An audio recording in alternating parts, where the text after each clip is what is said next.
Salut les amis. Aujourd'hui, on se retrouve pour le premier épisode des Chocos. Et c'est quoi les chocos? Un jour, un chocolat, un acteur, une histoire. Et aujourd'hui, nous allons commencer par Michael B. Jordan. Est-ce que quelqu'un sait à quoi correspond le B? À Benoît, à Boris, à Bouba. Ah non, peut-être Bouba Diop. Eh ben non, c'est Abakari. Né le 9 février 1987 à Santa Ana, Californie. Michael B. Jordan a commencé sa carrière à l'âge de 12 ans, avec deux petits rôles en apparaissant dans un épisode des séries télévisées Cosby et Les Sopranos en 1999. Dans la même année aussi, on le retrouve dans le film Black and White. Ah ça c'est sûr qu'il n'a pas tourné le white hein. Hey 2001, on le retrouve aux côtés de Keanu Reeves en train de jouer au baseball. Il a le rôle de Jamal dans Hardball. C'est un an plus tard qu'il décroche le rôle qui va changer sa carrière, celui de Wallace, un jeune dealer très attachant dans la série The Wire, série que je vous conseille fortement. Après avoir fait son temps dans la série, il continue à apprendre son métier d'acteur dans un feuilleton sentimental qui s'appelle La Force du Destin, où il va jouer le rôle de Regis Porter de Montgomery. Et je l'ai bien fait. Son contrat a pris fin en 2006, mais il aura quand même fait une cinquantaine d'épisodes dans cette série. Et c'est à partir de ce moment-là qu'il va enchaîner les séries policières comme Les Experts, FBI, Cold Case, Affaires classées. En 2007, il tourne dans un téléfilm appelé Blackout, film consacré aux tensions de Brooklyn à New York suite à la panne de courant générale de l'été 2003 aux États-Unis. En 2008, il intègre la distribution principale de la comédie The Assistant, chose qui se termine pour lui au bout de 13 épisodes. Je l'ai vu, j'ai adoré. En 2009, il reprend ses apparitions dans les séries policières, mais cette fois-ci dans Burn Notice saison 2 et dans la série Boats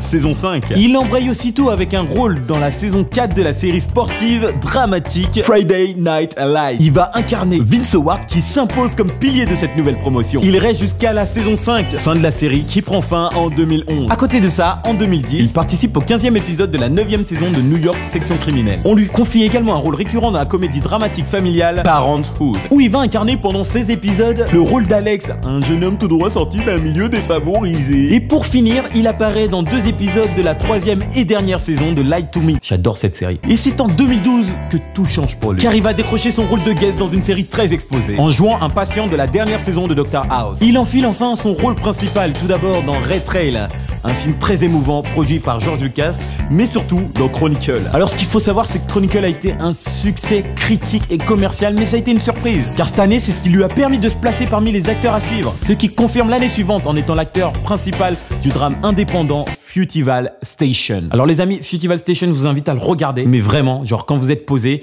ne regardez pas la bande-annonce, regardez rien du tout. Je vous invite à le voir comme moi je l'ai vu, et je vous jure que j'ai énormément pleuré. Négro fragile. Non, je suis pas un négro fragile. Ce film est acclamé par la critique et est distingué dans de nombreuses cérémonies et festivals. Il est récompensé. Cette double performance lui permet d'enchaîner avec la jeune star Zac Efron pour la comédie romantique That Awkward Moment. Le film fonctionne commercialement à défaut de convaincre la critique. Juste après ça, les deux réalisateurs qui l'ont révélé lui font confiance pour les projets suivants. Michael est le premier acteur principal à rejoindre le reboot des 4 Fantastiques. Et c'est sa première fois en tête d'affiche dans un blockbuster où il va incarner Johnny Storm, la torche humaine. L'autre réalisateur lui permet de garder un pied dans le drame social en lui confiant le rôle titre du tout aussi attendu Creed, l'héritage de Rocky Balboa. C'est lui dans Creed? Ah, il a une putain de paire de fesses.